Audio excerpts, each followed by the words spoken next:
J'ai ouvert la boulangerie de mes rêves et j'ai invité ma famille à l'inauguration.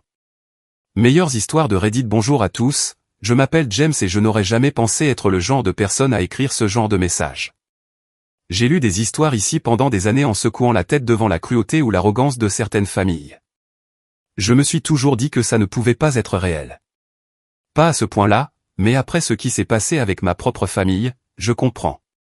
Certaines personnes sont pires que des inconnus dans la façon dont elles vous traitent.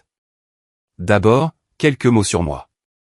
J'ai 27 ans et, d'aussi loin que je me souvienne, j'ai toujours voulu tenir une boulangerie. Pas seulement faire des gâteaux à la maison ou en faire une activité secondaire, mais vraiment créer un endroit où les gens pourraient entrer et sentir l'odeur du pain tout juste sorti du four, voir les gâteaux en vitrine et avoir l'impression d'entrer dans un lieu chaleureux et accueillant.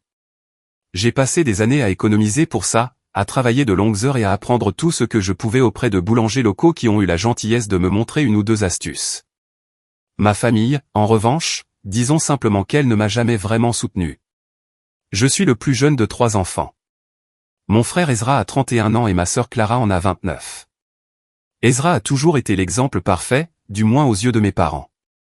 Il travaille dans la finance, gagne bien sa vie, s'habille avec élégance et a une façon de parler qui pousse les gens à le croire, même quand il exagère ou ment effrontément. Clara est plus discrète, mais elle est fermement du côté d'Ezra. Si Ezra dit quelque chose, elle hoche la tête en signe d'approbation. Et puis il y a moi.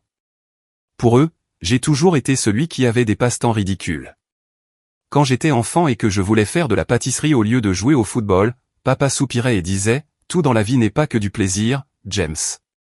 Tu dois penser à la stabilité. » Maman n'était pas aussi dure, mais elle ajoutait quand même des petits commentaires comme « C'est bien, mais ça te passera. » Spoiler, ça ne m'est jamais passé. Quoi qu'il en soit, après des années d'économie et de planification, j'ai finalement signé un bail pour un petit mais parfait local d'angle en ville.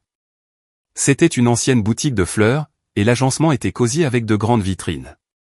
J'ai mis tout ce que j'avais pour le rénover, peindre les murs, acheter du matériel et concevoir le logo. Le nom de ma boulangerie est Morning Rise. Simple, mais ça sonnait juste. Quand j'ai envoyé les invitations pour l'inauguration, j'avoue que j'étais nerveux. J'ai travaillé dur pour que l'endroit soit prêt à temps, testant des recettes, arrangeant les sièges, peignant même à la main de petites pancartes pour chaque pâtisserie. Je voulais que ce soit un moment spécial. Bien sûr, le plus important pour moi était d'avoir ma famille à mes côtés. Même après des années de mépris, une partie de moi pensait, peut-être que cette fois, ils verront ce que j'ai accompli. Peut-être qu'ils seront fiers. La veille de l'ouverture, j'ai envoyé un texto dans notre conversation de groupe familial pour le rappeler à tout le monde. Ezra n'a pas répondu, ce qui n'était pas inhabituel. Il a tendance à m'ignorer à moins qu'il ne veuille quelque chose. Clara a juste envoyé un emoji pouce levé et mes parents ont dit « On verra ». Cette phrase « On verra » a été la bande-son de ma vie. Ce n'est jamais un oui, jamais un engagement, juste ce « peut-être » tiède. Pourtant, je me suis dit de ne pas trop y penser. Je me suis réveillé à 4 heures du matin le jour de l'inauguration pour commencer à pâtisser. À 7 heures, l'endroit sentait incroyablement bon. Des brioches à la cannelle fraîche, des croissants, des miches de pain au levain. J'ai même fait un gâteau spécial au cas où ma famille viendrait. Les premiers clients ont commencé à arriver vers 8 heures. Et à midi, j'avais en fait une petite foule. Des inconnus me complimentaient, me disant à quel point ils aimaient l'atmosphère. Certains m'ont même demandé si j'embauchais. J'aurais dû être au sommet du monde, mais je n'arrêtais pas de jeter un œil à la porte. Chaque fois qu'elle s'ouvrait, mon cœur bondissait, pensant que c'était peut-être maman et papa, ou qu'Ezra me ferait une surprise, ou que Clara passerait. Les heures passaient et rien, pas un seul visage familier. En fin d'après-midi, quand l'affluence s'est calmée, j'ai regardé mon téléphone. C'est là que j'ai vu une photo dans la conversation de groupe familial. Ezra, debout sur une scène, tenant un certificat encadré, avec toute ma famille souriant autour de lui. Ils étaient à sa fête de promotion. Apparemment, il avait été promu directeur régional principal ou quelque chose dans ce genre. La légende sous la photo, postée par ma mère, disait « Tellement fier de toi, Ezra. Tu nous as tous rendus si heureux aujourd'hui. » Je ne pense pas avoir jamais ressenti un mélange de colère et de tristesse aussi fort. J'étais assis dans ma propre boulangerie, quelque chose que j'avais bâti à partir de rien. Et eux, ils célébraient tous Ezra, sans même prendre la peine de me dire qu'il ne viendrait pas. Pas un seul message d'excuse, juste le silence. Et puis cette photo, comme pour remuer le couteau dans la plaie. J'ai fermé boutique ce soir-là, le cœur vide. Au moment où je verrouillais la porte, mon téléphone a de nouveau vibré. C'était un texto de papa. Pendant une fraction de seconde, j'ai pensé que c'était peut-être des excuses, peut-être une explication. Au lieu de ça, il était écrit « James, nous devons discuter de la boulangerie. Appelle-moi quand tu pourras. » Quand j'ai reçu ce texto de papa, « James, nous devons discuter de la boulangerie », je suis resté là, à fixer mon téléphone comme s'il se moquait de moi. Le timing n'aurait pas pu être pire. Je venais de passer 12 heures debout à pâtisser, à sourire aux clients, à faire semblant de ne pas remarquer le coin vide où ma famille aurait dû être assise. La dernière chose que je voulais, c'était de discuter de quoi que ce soit avec lui. Pourtant, je n'ai pas pu m'en empêcher. J'ai toujours été celui qui courait après leur approbation. Je me suis dit, peut-être, juste peut-être, que c'était sa façon d'ouvrir la porte. Peut-être qu'il allait enfin reconnaître ce que j'avais fait. Je ne l'ai pas appelé tout de suite.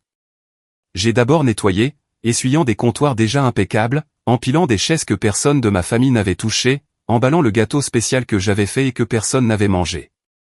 L'endroit sentait la vanille et le beurre, mais pour moi, il semblait vide. En rentrant à pied, je me suis repassé la photo de famille dans la tête.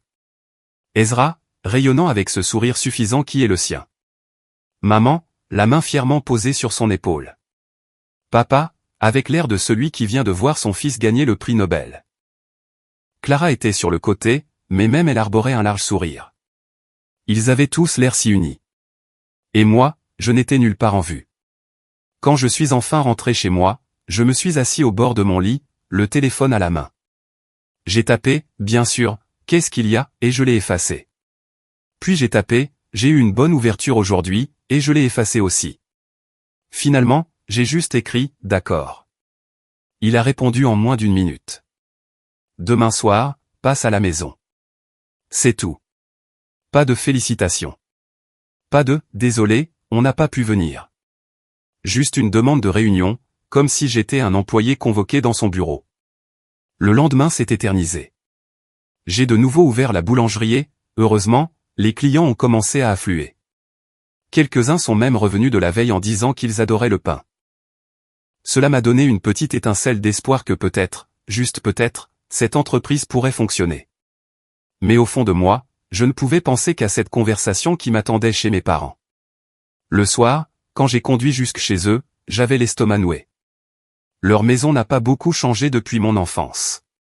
Le même extérieur en briques sombres, les mêmes et bien taillés, le même portail qui grince. En remontant l'allée, j'avais l'impression d'avoir à nouveau 12 ans, me préparant à l'une des discussions sérieuses de papa.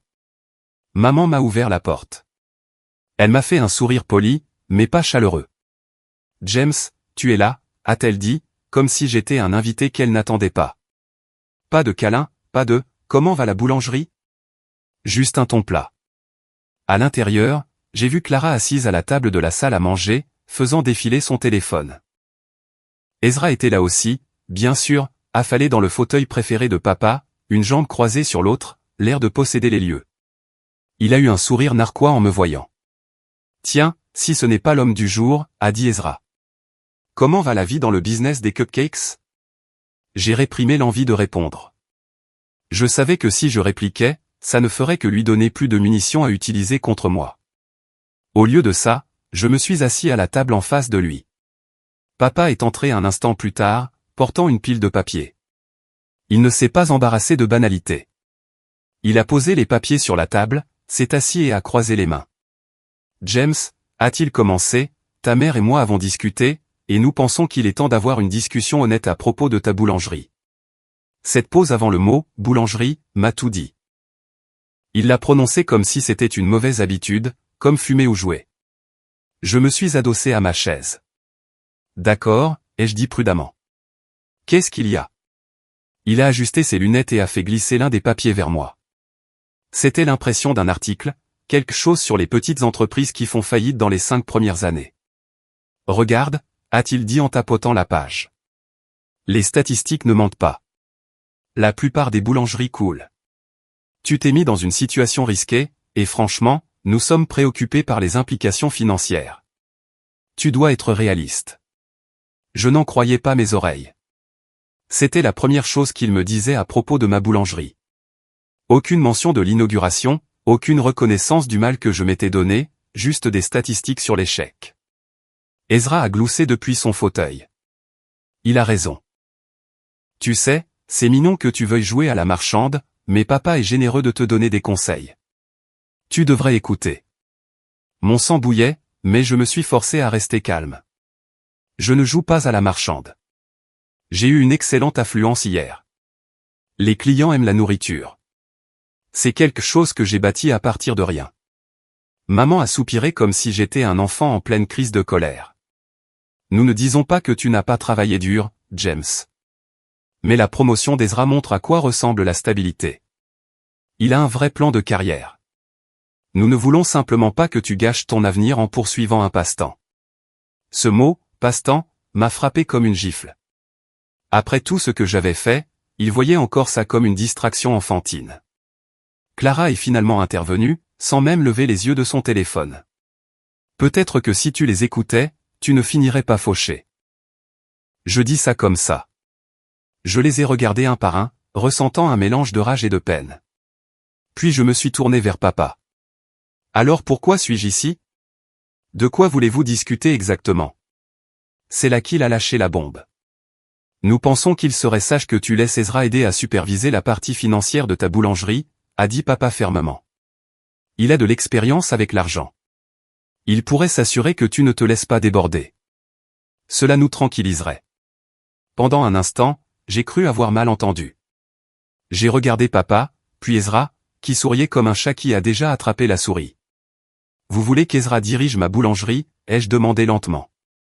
Pas la diriger, a dit papa rapidement. Juste gérer les parties importantes, les finances, la planification, les choses que tu n'es pas équipé pour gérer. Tu continuerais à pâtisser, bien sûr. Ezra s'est penché en avant, souriant. Vois les choses comme ça, James. Tu fais la partie amusante, pétrir la pâte, glacer les cupcakes. Je m'occupe des trucs de grand. Comme ça, tout le monde est gagnant. Tout le monde sauf moi. Je suis resté assis là, les poings serrés sous la table, essayant de ne pas leur montrer à quel point ça m'atteignait. Ma propre famille, qui n'était même pas venue me soutenir, me disait maintenant que je n'étais pas capable de gérer ma propre entreprise et suggérait qu'Ezra, de toutes les personnes possibles, débarque et prenne le contrôle. Je suis resté assis là pendant ce qui m'a semblé une éternité, fixant les papiers que papa avait poussés vers moi, puis Ezra, dont le sourire s'était élargi à mesure que je restais silencieux. Mon esprit tournait à plein régime. La boulangerie, la chose dans laquelle j'avais investi des années de sueur, d'économie et d'âme, était réduite à un projet qu'Ezra gérerait, pour mon propre bien. Chaque instinct en moi hurlait non. Mais je sentais le poids de leurs attentes m'écraser. Le même poids que j'avais porté toute ma vie. Je ne pense pas que ce soit nécessaire, ai-je finalement dit. Ma voix était basse mais ferme. J'ai géré les finances moi-même. J'ai un business plan. J'ai fait des recherches. J'ai mis de l'argent de côté pour les urgences. Je n'ai pas besoin qu'Ezra supervise quoi que ce soit. L'expression de papa s'est durcie. Le genre de regard que j'avais vu d'innombrables fois en grandissant quand j'essayais de discuter avec lui. James, nous ne faisons que veiller sur toi. Il ne s'agit pas de contrôle. Il s'agit de conseil. Ezra a fait ses preuves. Tu es passionné par la pâtisserie, et nous voulons juste nous assurer que ça ne se solde pas par un échec. Ezra s'est adossé à sa chaise, croisant les bras.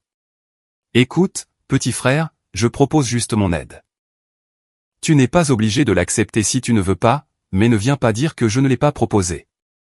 Je sais ce qu'il faut faire pour gagner de l'argent, et pour l'instant, je ne suis pas sûr que tu le saches. J'ai senti ma poitrine se serrer. Tout cela était familier. Ezra me parlant de haut. Papa prétendant que c'était pour mon bien. Maman approuvant en silence pendant que Clara hochait la tête. Ils avaient passé des décennies à me sous-estimer. Et maintenant, même quand j'avais la preuve que je pouvais réussir, ils essayaient de me remettre dans une case. Est-ce que vous comprenez seulement ce que vous dites? Ai-je demandé, mes mains agrippant le bord de la table. Je n'ai pas ouvert cette boulangerie hier. Je l'ai construite à partir de rien. J'y ai mis le travail, l'argent, les nuits blanches. Ce n'est pas juste un passe-temps. C'est ma vie.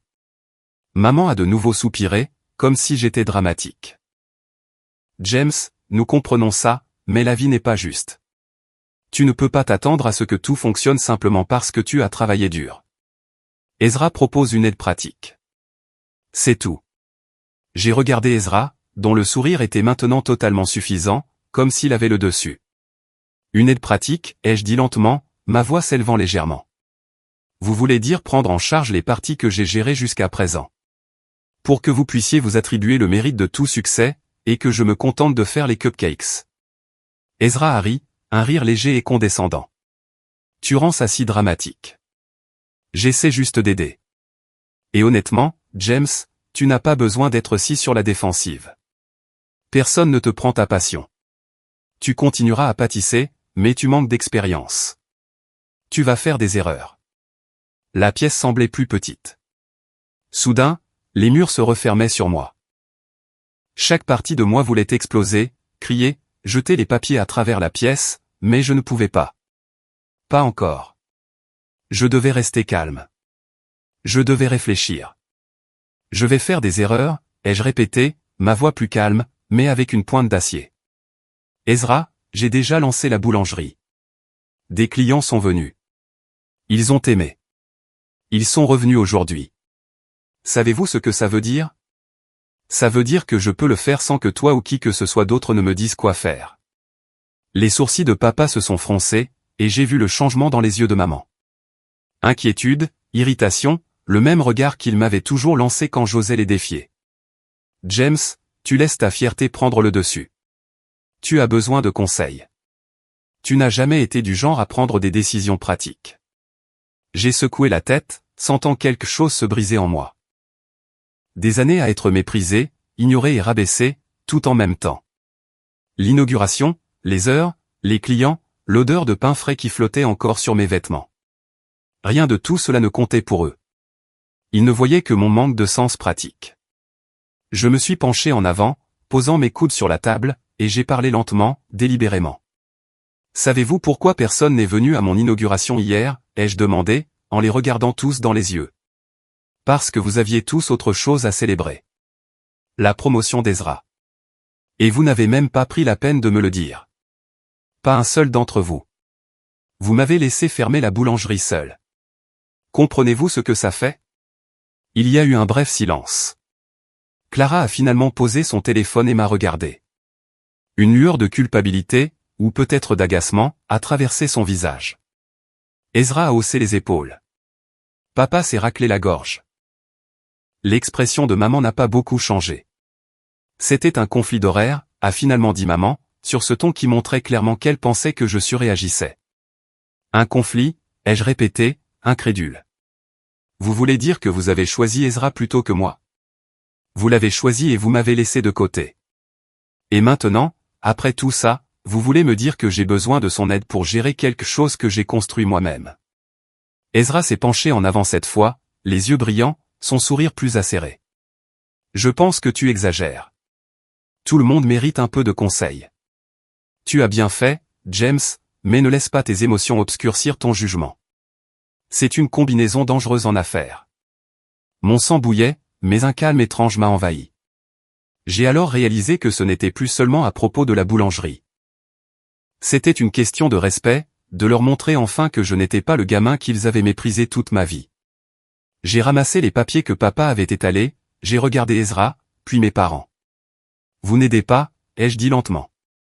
Vous essayez de me contrôler. Vous essayez de vous attribuer le mérite de quelque chose avec lequel vous n'avez rien à voir. Et vous pouvez garder vos conseils. Je n'en ai pas besoin. D'aucun d'entre vous.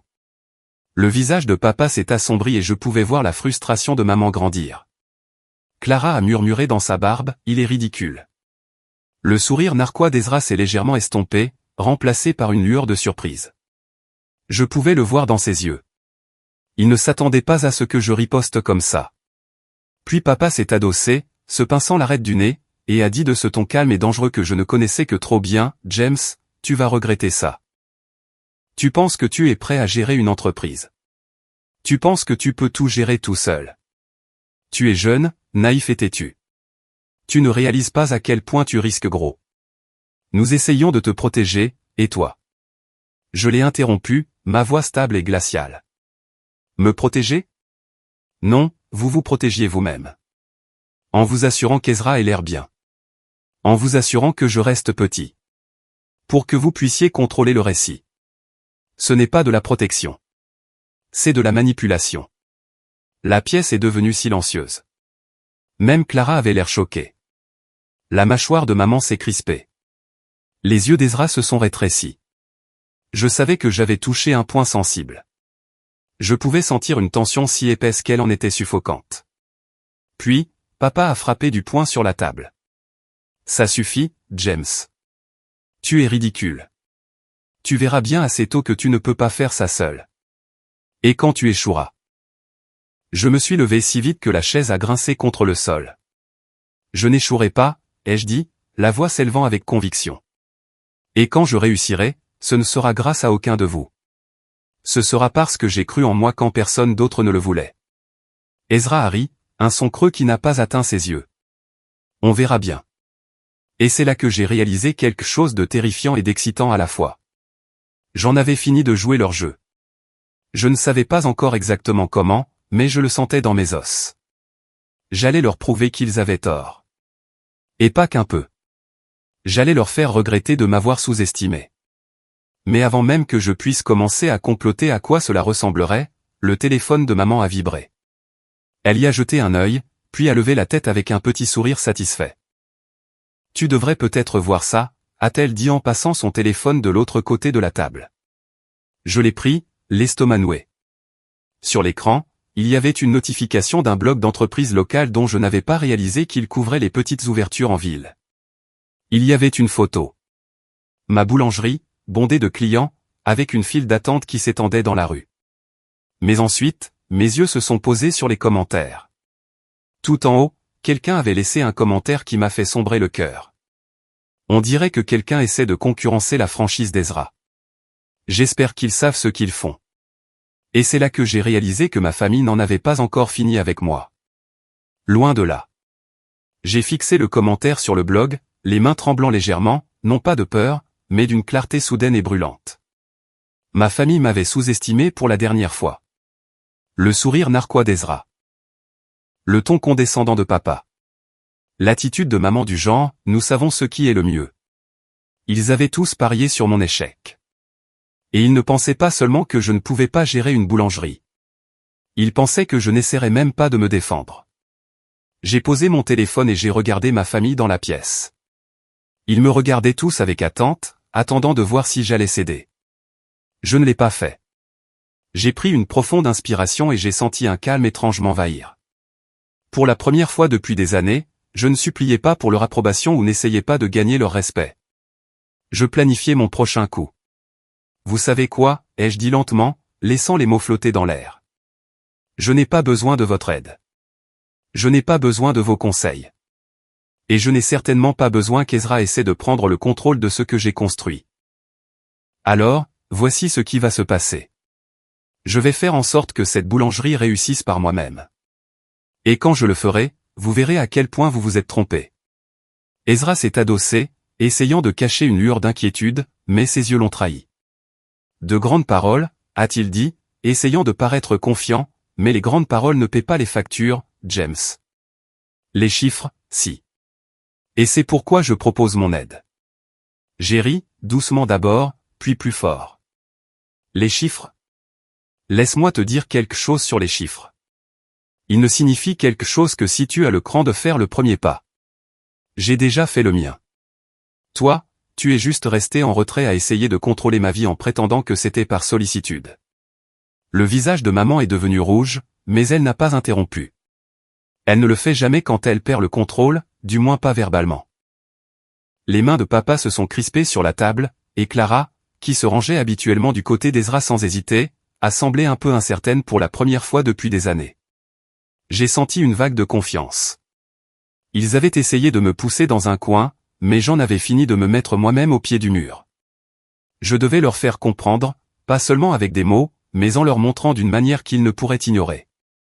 J'ai passé la nuit dans mon appartement, faisant les 100 pas, en réfléchissant. Ezra et mes parents pensaient qu'ils pouvaient s'immiscer dans mon entreprise et prendre le contrôle. Ils n'avaient aucune idée à quel point j'avais été prudent. Chaque détail, chaque transaction, chaque recette, tout m'appartenait. Ils n'avaient aucun levier. Mais ce n'était pas un levier que je voulais. Je voulais une déclaration, une leçon qu'ils n'oublieraient pas. J'ai commencé à planifier soigneusement. D'abord, j'ai tout documenté. L'inauguration, les noms des clients, les critiques positives, même le commentaire du blog. J'ai veillé à avoir des reçus, des photos, des publications sur les réseaux sociaux. Tout était traçable. Ensuite, j'ai commencé à penser au seul domaine qu'ils avaient toujours essayé d'exploiter, l'argent. Mes parents avaient toujours promu le récit que j'étais irresponsable, que je ne pouvais pas gérer les finances. Si je pouvais leur prouver le contraire de la manière la plus publique possible, ça les piquerait au vif. Le lendemain matin, j'ai ouvert la boulangerie avec une énergie renouvelée. Je me suis assuré que l'endroit était impeccable, les pâtisseries parfaites et le café frais. Je ne pâtissais plus seulement pour les clients. Je pâtissais avec un but. Chaque miche de pain, chaque part de gâteau, chaque croissant était une déclaration, je peux le faire. Je suis en train de le faire. Au fil de la journée, j'ai commencé à contacter les entreprises locales, à envoyer des échantillons et à les inviter à venir essayer la boulangerie. Je ne faisais pas que du réseautage. Je créais un réseau de connexions qui rendrait la boulangerie impossible à ignorer pour ma famille. En fin d'après-midi, j'avais 3 cafés locaux qui acceptaient de vendre certaines de mes pâtisseries et une entreprise de traiteurs intéressée pour que je m'occupe des desserts pour des événements.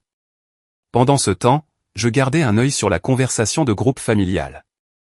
Naturellement, Ezra avait déjà posté une mise à jour suffisante sur sa dernière victoire au travail. Maman a commenté avec ce qu'elle pensait être une remarque encourageante, et Clara a envoyé le pouce levé standard. Je n'ai pas répondu. Pas encore. La patience faisait partie du plan. Ce soir-là, j'ai reçu un autre texto de papa. Nous sommes déçus, James. Nous pensons que tu fais une erreur. Appelle-nous. Je l'ai fixé pendant un long moment, puis j'ai souri. Je n'ai pas répondu. Je n'avais aucune intention de répondre, pas avant d'être prêt. Il voulait me contrôler, mais maintenant, c'est moi qui contrôlais comment et quand il verrait ma réussite. La semaine suivante a été intense. J'étais presque constamment à la boulangerie, testant de nouvelles recettes, perfectionnant les anciennes et tissant des liens dans la communauté. Chaque jour, je gagnais en confiance. Chaque commentaire positif d'un client, chaque compliment, chaque visite répétée construisait l'armure qui m'avait fait défaut pendant si longtemps. Puis est arrivé le jour qui m'a fait réaliser que j'avais ma première véritable opportunité de revanche. Un magazine gastronomique local qui couvrait les petites entreprises de la ville m'a contacté. Il voulait présenter Morning Rise dans un prochain numéro, mettant en avant les boulangeries uniques qui avaient ouvert malgré les défis. C'était énorme. L'article serait enligné en version papier, touchant des centaines de milliers de personnes, plus de visibilité que je n'aurais pu l'imaginer. J'ai appelé le rédacteur en chef du magazine, expliqué mon histoire et fixé une heure pour qu'il visite la boulangerie. Dès que j'ai raccroché, j'ai senti un frisson me parcourir. C'était l'occasion parfaite. L'article montrerait à ma famille et à tout le monde que je n'étais pas un enfant qui jouait à la marchande. J'étais un véritable chef d'entreprise et cette reconnaissance les mettrait mal à l'aise. Au cours des jours suivants, je me suis préparé méticuleusement à la visite. J'ai nettoyé la boulangerie de fond en comble, répété l'histoire que je raconterais, veillé à ce que les pâtisseries soient parfaites pour les photos. J'ai même fait un gâteau spécial, élégamment décoré, pour que le rédacteur en chef le photographie. Tout devait être impeccable. Puis, le jour de la séance photo pour le magazine, j'ai remarqué quelque chose d'étrange. Ezra en avait eu vent d'une manière ou d'une autre. Je ne savais pas si maman ou papa lui en avait parlé, ou s'il avait une façon sournoise de le découvrir. Mais soudain, il était là, marchant dans la rue en direction de la boulangerie, vêtu de son habituel costume impeccable, comme s'il arrivait pour revendiquer un territoire. Mon cœur battait la chamade, mais je ne l'ai pas laissé entrer. Je savais qu'il essaierait de m'éclipser, de s'insérer dans l'histoire. Je lui ai poliment bloqué l'accès et expliqué que la visite était privée, qu'elle avait été programmée à l'avance. Il a haussé un sourcil, clairement peu impressionné, mais il est parti sans faire de scène. Cette fois, après l'arrivée du rédacteur en chef, la séance photo s'est déroulée à la perfection. J'ai raconté mon histoire, montrant le processus, les ingrédients, les techniques et la passion qui animaient chaque produit. Le rédacteur était impressionné, posant des questions, prenant des photos et publiant même des extraits en direct sur leurs réseaux sociaux. À la fin de la journée, Morning Rise était en tendance localement. Ce soir-là, j'ai vérifié la conversation de groupe familial. Bien sûr, Ezra avait déjà posté une photo de sa journée de travail, mais il n'y avait aucune mention de la boulangerie. Pas de félicitations, pas de reconnaissance. Mes parents étaient restés silencieux. Clara, comme d'habitude, n'avait rien à dire. Mais ensuite, un commentaire est venu d'une des connaissances de ma mère qui suivait apparemment la scène des affaires locales. James, ta boulangerie fait beaucoup parler d'elle. On dirait que tu tiens vraiment quelque chose. Je pouvais presque entendre la tension à travers l'écran. Je savais que ma famille le verrait bien assez tôt. Et quand il le ferait, il ne saurait pas comment réagir. J'ai souri, m'adossant à ma chaise. Le premier coup avait été joué, et je ressentais déjà le frisson du jeu. Cette nuit-là, alors que je fermais la boulangerie, mon téléphone a de nouveau vibré. Papa. James, disait le message. Nous devons parler. Urgent. Appelle maintenant. J'ai regardé le message, puis la boulangerie autour de moi. Je savais ce qui allait arriver. Ils n'avaient pas fini d'essayer de me contrôler. Ils allaient pousser plus fort, jouer sur la culpabilité, peut-être même essayer d'interférer avec mon entreprise. Mais cette fois, je n'avais pas peur. J'ai posé mon téléphone, pris une profonde inspiration et souri. Le lendemain matin, je me suis réveillé tôt, déterminé à faire avancer les choses. La boulangerie était déjà en tendance en ligne et l'article du magazine devait être publié cette semaine-là. Je savais que j'avais un objectif clair, retourner la situation contre ma famille d'une manière qu'il ne pourrait ignorer, qu'il ne pourrait pas transformer en une victoire pour Ezra, et qu'il ne pourrait pas présenter autrement que comme mon succès indéniable. J'ai commencé par étendre ma portée dans la communauté. J'ai rencontré des propriétaires de cafés locaux, des gérants de petits restaurants et des coordinateurs d'événements. En milieu de semaine, j'avais obtenu plusieurs contrats, mes pâtisseries dans 3 cafés, une épicerie fine locale, et mon premier contrat de traiteur pour un mariage. Chaque accord que je concluais, je le documentais méticuleusement, prenant des photos, sauvegardant les emails et suivant chaque détail. Ce n'était pas seulement du business, c'était des munitions. Pendant ce temps, mes parents et Ezra ont continué leur comportement habituel. Ezra a posté une autre mise à jour sur son travail, se vantant subtilement d'un bonus qu'il avait reçu.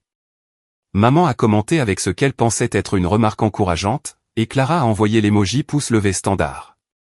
Aucun d'eux n'a mentionné la boulangerie. Je ne m'y attendais pas. Ils avaient passé des années à ignorer mes réussites, à moins de pouvoir les transformer en une histoire où je n'étais pas pragmatique, où Ezra était le meilleur frère. Puis le magazine a publié l'article en ligne. C'était plus que ce que j'avais espéré, une page entière avec des photos éclatantes de Morning Rise, mettant en valeur les pâtisseries, le décor et mon histoire d'ouverture de la boulangerie contre vent et marée. La section des commentaires a été inondée d'éloges. Les clients taguaient des amis, partageaient la publication et demandaient quand ils pourraient venir. Je savais que c'était le moment de frapper. J'ai envoyé le lien à la conversation de groupe familial avec un message court et précis, la boulangerie est officiellement présentée dans le magazine local. N'hésitez pas à y jeter un œil. Je n'ai pas attendu leur réponse. J'ai regardé la bulle de notification dans le chat. En quelques minutes, papa a répondu, son ton rigide, James, ce n'est pas un jeu. Tu dois laisser Ezra t'aider avant de faire une erreur. Maman a suivi, nous sommes inquiets de tes décisions. Tu risques trop. Clara, je ne sais pas pourquoi tu insistes pour faire ça seule. Sois juste prudent. Et puis Ezra, son sourire condescendant presque audible à travers le texte, tu as peut-être eu un peu de chance, mais on verra si ça dure. Ne te surestime pas, je n'ai pas répondu. Je n'en avais pas besoin, car la preuve était déjà là, et elle était indéniable. Le week-end suivant, j'ai organisé un événement de dégustation communautaire à la boulangerie. J'ai invité tous ceux qui m'avaient soutenu jusqu'à présent, les propriétaires de cafés locaux, les voisins et quelques contacts de la presse du magazine. L'endroit était bondé. Les gens prenaient des photos, posaient des questions et appréciaient sincèrement les pâtisseries. Pour la première fois, j'ai vu ce que j'avais construit se refléter sur les visages des autres, respect, admiration et enthousiasme. Comme par hasard, la famille s'est pointée. Non invité, bien sûr. Ils sont juste apparus, curieux de voir ce que j'avais fait. Ezra est entré avec ce même sourire suffisant, s'attendant clairement à ce que la boulangerie soit médiocre. L'expression de papa était prudente. Celle de maman, mesurée, et Clara avait l'air de ne pas savoir si elle devait être impressionnée ou agacée. Je les ai salués poliment, en gardant un ton neutre. Bienvenue, ai-je dit. N'hésitez pas à regarder autour de vous. Les yeux d'Ezra ont balayé la pièce. Il s'est arrêté net quand il a vu la file de gens qui attendaient dehors. C'est beaucoup, a-t-il marmonné, clairement déstabilisé. Papa s'est raclé la gorge. James, nous ne réalisions pas, je l'ai interrompu, calme et mesuré. Vous saviez exactement à quoi ça ressemblerait. Vous ne pensiez simplement pas que j'y arriverais. La mâchoire de maman s'est crispée. L'expression de Clara a viré au malaise. Ezra, pour la première fois, avait l'air vraiment mal à l'aise. Il n'était pas dans son élément. Je les ai conduits à la vitrine présentant les pâtisseries. J'ai souligné les commandes déjà passées, les contrats obtenus et l'article dans le magazine. Tout ça s'est passé pendant que vous choisissiez de m'ignorer et de soutenir Ezra. Et oui, je l'ai fait tout seul. Ezra a ouvert la bouche, probablement pour dire quelque chose de suffisant, mais il n'en a pas eu l'occasion. Une cliente régulière, quelqu'un qui était dans la file d'attente dehors depuis plus d'une heure, s'est approchée. « Excusez-moi » a-t-elle dit, en regardant Ezra et papa. « Êtes-vous de la boulangerie » Ezra a hésité. « Non, nous sommes juste en visite. » La femme a secoué la tête. « Eh bien, parce que cet endroit est incroyable. Je pensais que vous étiez peut-être les propriétaires, mais il est clair que c'est James qui gère tout. Vous devriez être fier de lui. » Les mots ont frappé comme un marteau. J'ai pu voir la couleur quitter le visage d'Ezra. Papa s'est agité, mal à l'aise. Le sourire pincé de maman a vacillé. Clara a détourné le regard, embarrassée. J'ai pris une profonde inspiration, ressentant une satisfaction que je n'avais jamais ressentie auparavant. Vous voyez, ai-je dit doucement, pour qu'ils soient les seuls à entendre. C'est ma réussite. Pas celle d'Ezra, pas la vôtre, la mienne. Et ce n'est pas parce que j'avais besoin de votre approbation ou de votre ingérence. La famille est restée quelques minutes de plus, observant en silence pendant que j'interagissais avec les clients, prenant les commandes, expliquant les pâtisseries et répondant aux questions avec confiance et chaleur. Chaque interaction était un rappel que j'avais construit quelque chose de réel, quelque chose qu'ils ne pouvaient pas m'enlever, et quelque chose qu'ils ne pouvaient pas contrôler. Finalement, ils sont partis. Pas un mot de félicitations, pas une seule reconnaissance de ce que j'avais accompli. Ils ne m'ont même pas regardé, mais je m'en fichais. J'avais prouvé ce que je voulais prouver. J'avais non seulement survécu à leur négligence et à leur condescendance, j'avais prospéré. Morning Rise était bondé. L'article du magazine a attiré l'attention, et les contrats arrivaient plus vite que je n'aurais pu l'imaginer. Cette nuit-là, j'ai fermé la boulangerie, épuisé, mais exalté. J'ai vérifié mon téléphone, aucun message aucune tentative d'intervention, rien. Et j'ai réalisé quelque chose. Je n'avais pas besoin de leur validation. Je n'avais pas besoin de leur approbation. J'avais tout ce que j'avais toujours voulu, une entreprise prospère, le respect de ma communauté et la satisfaction de leur montrer exactement ce qu'ils avaient sous-estimé. Ezra, il était furieux, bien qu'il ne l'admettrait jamais. Papa et maman, toujours obsédés par le contrôle, essayant toujours de manipuler, mais impuissants maintenant. Clara, se demandant probablement encore pourquoi je refusais de les laisser entrer, mais trop tard pour changer quoi que ce soit. Je me suis versé une tasse de café, je me suis adossé et j'ai souri. Morning Rise n'était plus seulement un rêve. C'était un triomphe. Et cette fois, personne, ni ma famille, ni Ezra, ni personne, n'allait me le prendre. Je ne leur ai pas pardonné. Je ne me suis pas adouci. J'ai simplement avancé, plus fort, plus intelligent et plus déterminé que jamais. Et pour la première fois, j'ai eu l'impression d'être vraiment à ma place dans ma propre vie. Merci d'avoir regardé. Partagez vos pensées dans les commentaires. Si vous aimez cette histoire, n'oubliez pas d'aimer et de vous abonner pour plus de contenu comme celui-ci.